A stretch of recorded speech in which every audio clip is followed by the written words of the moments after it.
was a band. If you wanted whatever, there's bands everywhere all the time, and especially like orchestras and this and that. My dad was just in like a cover band, just a bar band, but there's always been this aspect of kind of like American protectionism in kind of like a political sphere where you can kind of see it in good old Mr. Trump these days, build a wall, we're going to protect America. And so that's kind of, at least for me, that's where I see where those laws kind of come from the kind of political heritage where they're trying to protect American musicians. But in this day and age, I mean, when Stryker comes to town, we're playing with all kinds of local bands. We're buying beer. Everybody is there. Like, they're trying to, the laws are trying to protect against money leaving the United States, but I mean, it's just the opposite. When we come to town, we blow all our freaking money on beer and stuff because it's so expensive. We're spending way more money on beer, on hotels, on fuel, on freaking toll roads, whatever it is. But I mean, going on tour is a huge undertaking for us, and it is really expensive because nowadays you have to apply 120 days before you enter the United States, and you have to apply with every single contract for every single show. And so say you wanted to get an extra show. Well, too bad, you can't. And it's a huge pain in the ass. So, I mean, we've done some tours before where a band just snuck over the border. They pretended, oh, yeah, we're not playing. They crossed the border, borrowed some gear, and then went away on their way. But, I mean, if they catch you, you're banned from the United States for 5 years. You're Jesus. Not coming in no matter what. And I mean, it's crazy. When we go over the border, we show up and they look at our permit and they go, oh, cool. And then 10 seconds later, they're on our Facebook, like they're printing off pictures for us to sign and stuff like that. So there's no way you can hide from them because, I mean, it's, you're at the border. They're just going to Google you just because they're curious. I mean, it's also part of their job, but they're, a lot of these places, they're not too much exciting happens. An often place for us to cross the border is this place called Sweetgrass or Sweetwater or something, middle of nowhere. So, I mean, when a band comes through, they're like, oh, cool. This is the most interesting part of my week.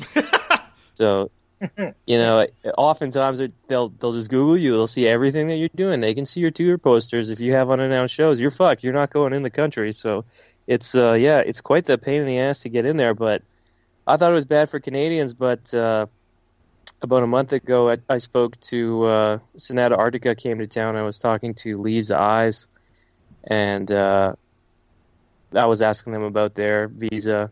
And they said they had to apply 6 months before they came into the country because they're from Europe, and that they also had to pay $7,000 to get their visa or something like that. And then they also said that they got declined and that they had to sue the Department of Immigration to get on the tour. It's like, holy shit. Wow. So, and what's crazy about it is there's a lot of times, and not that I know, not that I'm in a band, but I can't tell you how many times I've been to a show where there's a last-minute change in a band or, somebody's going to fill in for this band and et cetera, et cetera. Well, that's going to have to be a local band then because there's no way you're going to get somebody across the border to do it because it's impossible. You know what I mean? Oh, yeah. So that's the other part absolutely. That sucks, too. Absolutely. It's kind of funny, too, because we've been asked to do some smaller festivals in the United States and stuff, and they're like, oh, yeah, you want to come play our festival? And we're like, well, I'd love to, but A, you missed the boat for the visa costs. And this and that. And they're like, oh, you don't have to worry about a visa. We won't pay you. And it's like, so you want me to drive like halfway across North America to come play one show for free? I mean, A, that's kind of funny because, everybody has to take time off work, this and that. But also, I think a lot of people don't understand that, like, if you give me a free beer or a hotel room or something, that counts as getting paid. So a lot of these things, like when you're going over on your visa application, like they can see these things and it's like, oh, you have a show? Well, it's like, it's just so ridiculous. I mean, if you get a free meal, that counts as getting paid or something. It's just like, oh my God, it's just pure chaos. Wow. Well, one of the things, Tim, you've been talking now for a little bit about touring, and one of the things that Jason and I, we've talked at length to various artists on the show. We've had, members from Anubis Gate and Neverworld, and many different bands from across Europe, some in North America. And one of the things that we often hear is that it's very difficult to tour because of, like you just said, I've got to take time off work, I've got my travel expenses, I've got to stay in a hotel, I've got my visa cost, my transportation cost, and a lot of these bands now are just choosing not even to tour. And a lot of it completely understandable, but you guys are showing that it can be done. Now, was this a decision that you made very early on as a band? Like, we're going to go out. We don't care. We're going to go out and tour the United States. We're going to go out and tour Europe, which I see you guys are doing after you get done with your U.S. shows, which is amazing. Is that something you guys decided early on, or did that just kind of come to fruition as the band developed? Well, I think it's kind of it's kind of part of the culture, so to speak, of Stryker. So many moons ago, when Stryker first started out, we had a demo, and Dan, our singer, and some of the original members were out at a festival in Europe. I think it was Headbangers Open Air or something. So I mean, as youths, we would go to these metal festivals over in Europe. And so, I mean, that was already ingrained into what it was to be a metalhead, is to go to these big festivals, to play, go on these pilgrimages and go on these big travels, because it is exciting. Traveling's great. I mean, how many people have you met, and that's kind of their passion. They like to go travel. When you go on vacation, oftentimes you go travel somewhere. And when Stryker first started, they went to that festival, and there was a small label guy there. He happened to hear the demo just out of the blue at the same festival, and then Stryker got signed to a small European label. So I mean, that's kind of and then we had some small offers over in Europe, and it's like, oh well, we can go play these festivals over in Europe. And it's like, okay, well, now instead of having, I mean, we still have to pay for our own flights and stuff even to this day, and our own hotels and this and that, but now it's, instead of going to watch a festival, you can go play one. So, I mean, that's kind of where we started. And, I mean, how sick would that be? So, as a young band starting out, it's like, oh, shit, I can go play this festival? Hell yeah, count me in. So that's kind of where it started. And then, especially the early Stryker tours, I mean, you kind of understand that you're not going to be making tons of money, and you're not going to be living in the lap of luxury, so you might as well make the best of it. And it's always been, Stryker's a very fun band to be in. We're very close. We're really great friends. So I mean, going out on tour for us is a lot of fun. And I mean, for us, we all love music. We all love playing. We all love recording and performing. So for us, it's a gift to go out and play. So we've always just wanted to do it as much as we possibly can. And I think this is now like our 10th tour over in Europe. And it's our third U.S. tour, but I think we've done like 5 or 6 Canadian tours as well. We've also done Mexico, hoping to do Japan and South America as well. But I mean, you're totally right. Most of these bands, most of the time we go out and play, we're not coming back with a bag full of money by any means. We're lucky if we break even, but it's pretty cool. I mean, we've got to play with our heroes. I mean, we played, we were direct support for Metallica here in Edmonton for 2 nights in a row at our big arena called Rexall Place. And I mean, playing with the band like that is like, not only is it like, wow, how cool is that? But, if you think at it from a business perspective, you think, wow, there are thousands of metal fans out there. And if you really work hard at it, you can actually, make some serious coin at it. Metallica can sell out any arena anywhere, and, they're making money. So someone's making money out there. So there's a way to do it. You just got to work at it. Tim, your music catalog has certainly changed, at least a little bit. I think your signature sound's still there.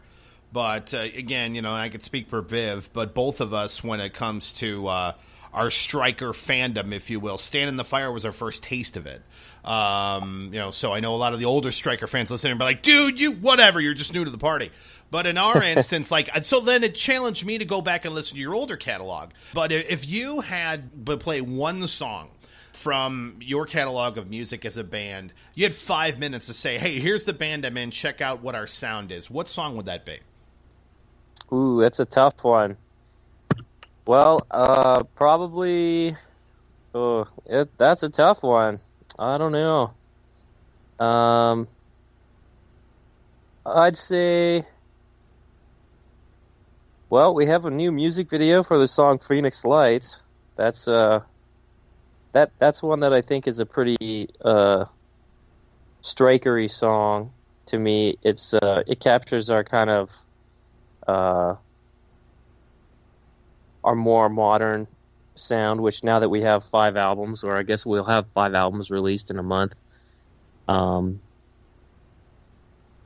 the majority of our recordings are kind of the more modern production style, and it's kind of like an up-tempo rock or, metal, power metal, kind of traditional, has a sweet guitar solo, huge chorus. That's a very striker song. I would also say, though, that a song from our first album, song Full Speed or No Speed, is probably... I like that song, too. That one... Yeah, that one's been in our live set forever. That we always play that song. It's fan favorite. Everybody likes that song. So that song is definitely a song that is always in the set list, and it's. I think that was kind of our first best song. So I'd say maybe one of those two. Why don't we say, if I had to nail it down to one, let's go for Full Speed or No Speed. Cool, man. I'll tell you what, though. It's funny you say Phoenix Lights because, again, Stand in the Fire being your first album you're listening to, you start from the first track, and within the first 30 seconds I'm going, and the words out of my mouth were like, shit, yeah, this is really good. Like, where have I been? So absolutely good call on Phoenix Lights. But hey, man, we're going to go with that. One thing we love to do, of course, is play one song from our guest in the band that they're in to give people just a little bit of taste. In fact, if they don't know more about Stryker, they will now. This is Full Speed or No Speed from Stryker. Check it out.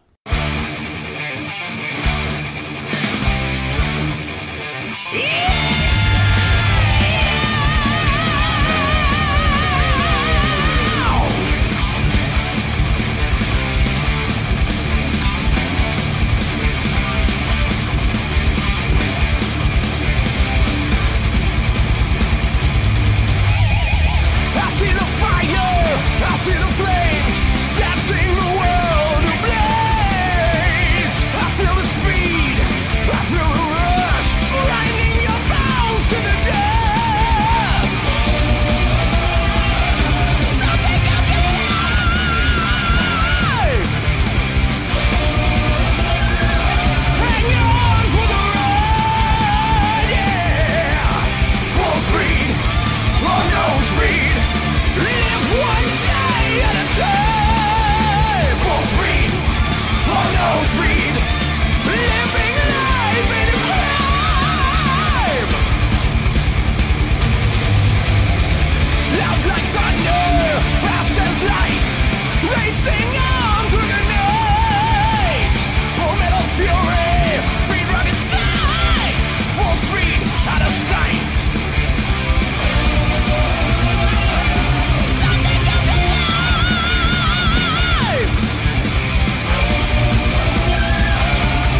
knows me.